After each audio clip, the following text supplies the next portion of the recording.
Hi guys, so I'm going to be hitting the heavy bag and doing some shadow boxing here, and I'm just going to talk over, explain some of the things I'm doing. So here's a basic jab. I'm going to show it from a couple of different angles, and we're also going to show some of my punches and kicks in slow motion as well. So I'm not definitely not the best kickboxer in the world, but I know what I'm looking at. I've done a lot of training and worked with some really good strikers. So here I've slowed it down. I'm just showing some details of the right cross. See how I pull my left shoulder back and I throw as I throw my right hand out.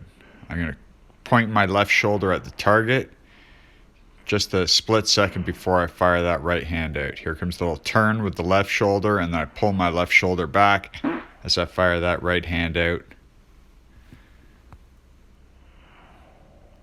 That's why I always see the jab cross. That turn of the shoulder would be the jab if I was going to throw a punch.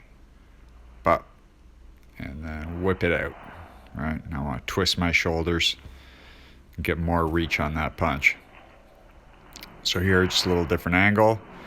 Point the shoulder, point the left shoulder, and then I bring my left hand high. Should have brought it higher, right to my face as I threw that right cross. Turn, boom, pull that back, and throw the right hand out right at the face.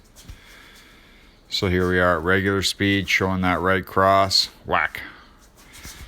So what I'd recommend is you throw a bunch of jabs, maybe 20 to 30, then you throw 20 to 30 crosses, and you're going to throw some hooks. So here's the hook. You're going to see I'm going to point the right shoulder at the target, and then I bring my right shoulder back as I throw that left hook out. And I throw that palm down. I find I get a little more reach with my hook when I go palm down. If I'm in tight, I would go palm facing me as I throw that left hook. Bop. And you see I stop right in front of my face. I don't do the follow through. I'm not going to let that arm go flying right by my face. I want to bring it right back. I should bring it back to my face. I'm a little bit tired, I think, in this video. I'd already done a bunch of kickboxing. Bop. Right, there I step back. That would be like a check left hook. I step back as I threw that. So now we're getting into the uppercut, slowing it down here again. Again, I'm going to point the left shoulder, and then I bring the left shoulder back as I throw that uppercut up into the face. Always try and make sure you keep your elbows in front of your body. Don't let them come behind. That's a common mistake that's going to happen. Excuse me. When you throw that back uppercut, as you bring your arm too far back, you want to always keep your elbows in front of your body. You can see a little better from a different angle here. We're going to shift positions, change the angle 90 degrees, and you'll get a better look. All right, see how I keep that the right elbow in front of my body? Well, I let it come behind a little bit there. There, that's a good one. Bop! Little short back uppercut. It's very hard to see that coming when you throw it like that. So now I'm going jab, slip, and then back uppercut, which is one of my favorite combinations. You'll see that a little later on. I really like, and there's a uppercut hook, which is a common combination. You see how I lean back on that hook? So if I can whack somebody with a right uppercut, there's the slip, slipping under their jab, back uppercut, and then smack them with the left hook. Really good technique. All right, here we go. Jab, cross, and looks like I'm going to a switch kick here. Bop. So the detail I always harp on here is as you're bringing your cross back, you throw that, you're loading, that's when you switch, right? Bringing my right hand back and switching my feet happens simultaneously. And here I am doing it on the standing heavy bag. So this is a pretty light heavy bag. I don't hit it too hard. It's just what I got in the garage, so it's what I use, and just working more technical. See how I keep my hands in front of me all the time as a defensive measure. So hands up high, jab, cross. You stay really tall when you're kickboxing, right? I can get that kick off quick if I stay tall on my jab cross. If I lean into my punches like a boxer, then it's much more difficult to get the kick off. That's why the fighting style of the punching in boxing and in kickboxing is very different.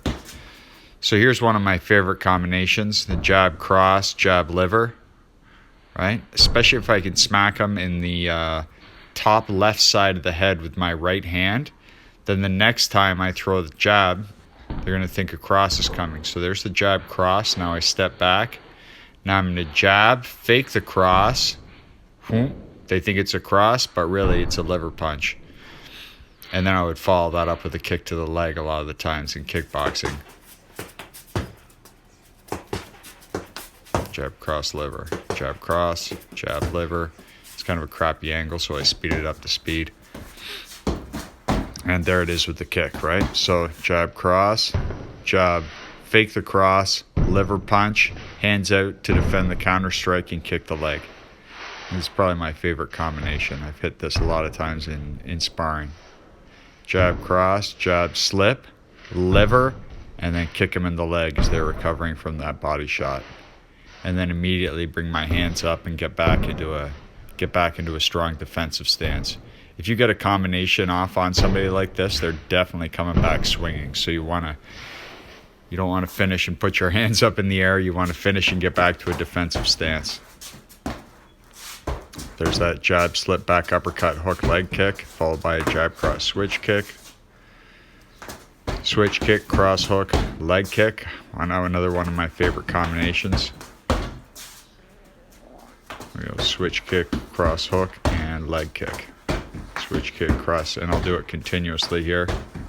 Bop, bop, bop. Finishing a combination with a switch kick can be really unexpected and very potent weapon. So I'm just checking my notes here. So here we're going to work on another one of my favorite combinations, starting with a jab to the body. This is a very important punch. You see a lot of guys, myself included, the first punch they throw is a jab to the body, right? Just to get your sense of range, and you want to just touch the guy, right? When Floyd Mayweather fights, most of the time, the very first punch he throws is a jab to the body. Boom. Then the next thing I do is fake that to the body and throw the overhand. Fake the body jab. He'll bring his hands down, whack, overhand to the head.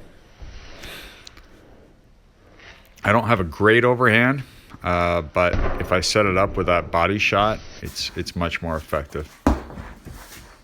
My friend Chris Clements, really good overhand. He showed me a lot about the overhand. Here I fake the overhand and then I throw the hook. Fake the overhand and then hit him with the hook. So I'd only do that if I hit them with the overhand first. Same with faking to the body with the jab and then hitting them with the overhand. I would only do the overhand if I had hit them with that body jab.